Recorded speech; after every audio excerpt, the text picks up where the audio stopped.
ఇక్కడ ఈ కీర్తన భక్తుడైనటువంటి దావీదు గారు రాయిచున్నారు. తన జీవితంలో తనకు ఎదురైన ఎన్నో అనుభవములను మనము చూడగలము. తనకు శత్రువులు ఎక్కువైపోయారు. ఇంటిలోని వారు, బయట వారు అనేక రకాలుగా వారికి శత్రువులు ఎక్కువైపోయారు. నెమ్మది లేని జీవితమును అనుభవిస్తున్నాడు ఈ కీర్తనకారుడు.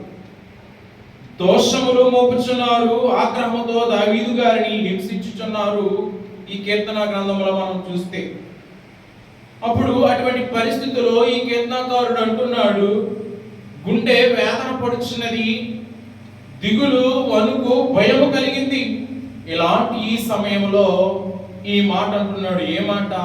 ఆహా, గొప్పవలే నాకు రెక్కలున్న ఎడల నేను ఎగిరిపోయి నెమ్మదిగా ఉందిని. నెమ్మది అనగా విశ్రాంతి.